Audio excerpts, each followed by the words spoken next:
کیا جادو کا اثر ہوتا ہے؟ اگر ہو جائے تو کیسے پتا چلتا ہے کہ یہ جو میرے ساتھ ہو رہا ہے جادو کی وجہ سے ہو رہا ہے؟ اور کیا اس کا اس قدر بھی اثر ہو جاتا ہے کہ کسی رشتے کو توڑوا دے یا اختلافات پیدا کر دے؟ بڑا پیش آنے والا مسئلہ ہے، لوگ مطلب ڈسکس ہونے والا مسئلہ ہے اگر میں یہ شہر بابل کا واقعہ قرآن کریم میں موجود ہے، ہاروت و ماروت کا۔ وہاں کے لوگوں کا طریقہ یہ تھا کہ وہ جدائی ڈلواتے تھے میاں اور بیوی کے درمیان اسی جادو کے ذریعے سے۔ اس کا تو ذکر واضح طور پر قرآن میں ہے۔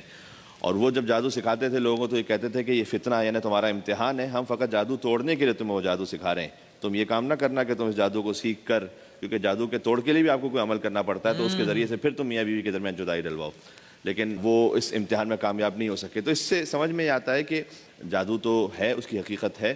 اور ہاں یہ ضرور ہے، ایک مثال دی جاتی ہے کہ جیسے کوئی صاحبہ گئیں اگر کسی شادی میں اور انہوں نے 3-4 جو ہے وہ ڈرنکس پی لی ہیں، اس کے آگے ان کے بعد میں پیٹ میں درد ہو رہا ہے، تو بیٹی سے کہیں گی کہ تمہیں کسی نے نظر لگائی، جادو کیا ہے تمہارے اوپر کسی نے۔ اس کا مطلب یہ ہے کہ تم نے جو 4 پلیٹیں ایکسٹرا کھائی ہوئی ہیں اس کو نہیں دیکھیں گی وہ کہ اس کی وجہ سے درد ہو رہا ہے، بلکہ کہ جادو کیا ہے کسی نے۔ تو اپنی ہر بات کو اس پہ تطبیق کر دینا کہ کوئی نہ کوئی جادو ہوا ہے، یہ مناسب نہیں ہے۔ بس اتنا کر لیجئے کہ اگر کچھ محسوس ہو رہا ہے تو جو بھی ہے وہ قرآنی اعمال کی طرف جائیے، سنتوں کی طرف جائیے، اور کسی خرافات میں نہ پڑیے۔ اور وہ ہیں سورہ قل هو اللہ احد، سورہ قل اعوذ برب الفلق، قل اعوذ برب الناس، معوذتین جسے کہتے ہیں۔ قل اعوذ برب الفلق من شر ما خلق ومن شر غاسق اذا وقب ومن شر النفاثات في العقد ومن شر حاسد اذا حسد۔ صحیح ہے، تو اس کی تلاوت فرمائیے، اس کو دم کر کے پانی پی لیجئے۔ قل اعوذ برب الناس ملک الناس الہ الناس من شر الوسواس الخناس الذی یوسوس فی صدور الناس من الجنۃ والناس۔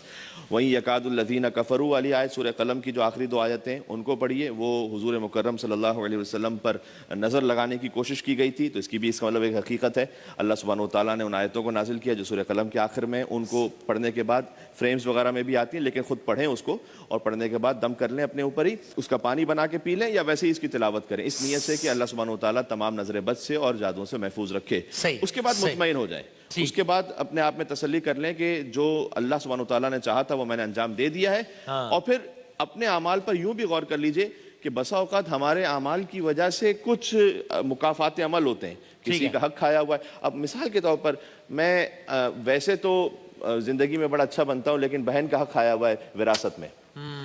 مثال کے طور پر کسی اور پارٹنر کا حق کھایا ہوا ہے، قرضہ اس کو لے کر اور اس کے بعد ہڑپ کر گیا ہوں۔ تو یہ وہ چیزیں ہوتی ہیں کہ جن کے آثار کبھی کبھار انسان کی زندگی پر آتے ہیں، اور یہ اچھا ہے کہ آ جائیں اور انسان اگر متنبع ہو جائے، ورنہ اگر آخرت کا جو عذاب ہے وہ تو اور زیادہ شدید ہے۔ تو یہاں اللہ سبحانہ وتعالیٰ کبھی کبھار تنبیہ کر دیتا ہے، انسان کو ہلا دیتا ہے۔ ان اعمال کو، حقوق العباد کو ٹھیک کر لیں اور یہ قرآنی اعمال انجام دے دیں، اس کے بعد مطمئن ہو جائیں کہ اگر جو جادو تھا تو انشاءاللہ حل ہو گیا، باقی